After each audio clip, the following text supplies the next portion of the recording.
من حسن حظ مرات الصياد، والسبب الوحيد ان اليوم ده ما انتهاش بمرات الصياد والكابوريا الاتنين في حلة، ان الملك كان راجل جشع مادي ما يفرقش معاه اي حاجة في الدنيا غير الفلوس. من حسن حظ مرات الصياد، والسبب الوحيد ان اليوم ده ما انتهاش بمرات الصياد والكابوريا الاتنين في حلة في مطبخ الملك بيتعملوا شوربة سي فود دلوقتي حالا، ان الملك كان راجل جشع مادي ما يفرقش معاه اي حاجة في الدنيا غير الفلوس، ولو صرصار يقدر يدفع تمن مهر بنته هيشحنها معاه على اقرب بلاعة. المهم مرات الصياد سألت الملك عن طلباته، قال لها شايفه القصر ده؟ انا من زمان الصراحه ما بحبش اختلط بالناس المعفنه الناس المعفنه اللي زيك. القصر بيبانه مفتوح على طول، ممكن ابقى قاعده زي قعدتنا الحلوه دي، تلاقي واحده هبله دخلت عليا تقول لي اي حاجه في العالم، تقول لي فرخه عندنا طالبه ايد بنتك للجواز مثلا. فانا عايز انهي الموضوع ده، لازم احط له حد. فانا عايز سور حوالين القصر بالكامل ما خلصتش، يكون متغطي بكل انواع الورد والزهور اللي في الدنيا. والله ان كابوريتك، انت قلتي ايه كابوريا؟ هي كابوريا. والله ان كابوريتك تقدر تعمل لي السور ده، نقول بكره زي دلوقتي، اهلا وسهلا. مرات الصياد ما استغربتش طلب الملك على قد ازاي الكابوريا ممكن تحققه. المهم لما رجعت للبيت حكت للكابوريا، الكابوريا ما اتصدمتش خالص، بالعكس ادت لها عصايه ذهبيه وقالت لها ارجعي قصر الملك، ومكان ما هو عايز السور اضربي الارض بيها 3 ضربات.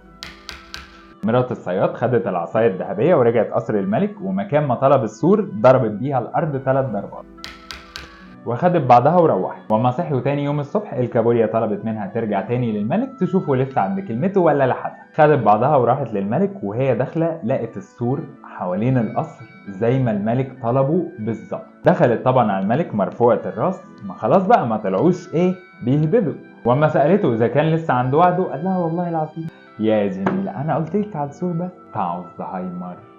انا طول الوقت بقول ان انا عايز سور حوالين القصر، ده حقيقي، بس الاهم بين القصر والسور عايز جنينه فيها 3 نوافذ، نافوره من ذهب، نافوره من الماظ، ونافوره من لؤلؤ. واللي هيتجوز بنتي اقل حاجه يحقق لي رغبات، دي اقل حاجه الصراحه. لسه من جمعتين مجوز اختها الكبيره على $2000. انا كده عامل معاكم الواجب، بكره زي دلوقتي كويس. وتاني مرات الصياد ما استغربتش طلب الملك لانها عارفه انه راجل واطي، ولكن استغربت ازاي الكابوريا يقدر يحققه له. المهم اما رجعت البيت قالت للكابوريا طلبات الملك، الكابوريا قال لها نو بروبلم، مفيش مشكله ماما هاشا. واداها العصايه الذهبيه قال لها ارجعي قصر الملك، مكان ما هو عايز الجنينه اضربي الارض بيها 3 ضربات. بيو بيو بيو. ايه المخمضه دي؟ انا ما تقول الحاجه مره واحده، فاضيه يا ست رايحه جايه طول النهار بين القصر، اديها العصايه من الاول. الملك طلب حاجه تاني، اضربيه بيها على دماغ امه 3 ضربات.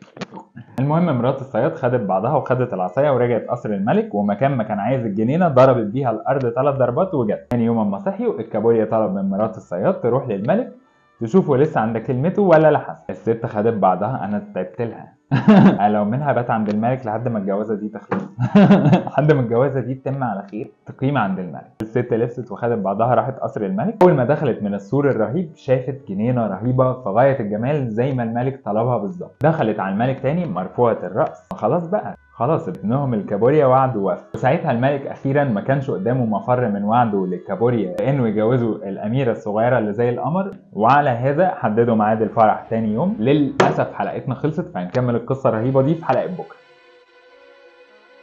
فرحوا النهارده وبيقول لك هات الامان. غالبا الناس كانت فاكره ان دي الشبكه، كانوا زمان بيجيبوا غوايش تعابين كده، قالوا جايز العريس سواحلي مثلا اهو ده اللي ما يتسكتش عليه ابدا. في مشكله بسيطه صغيره جدا ان فرحها بكره.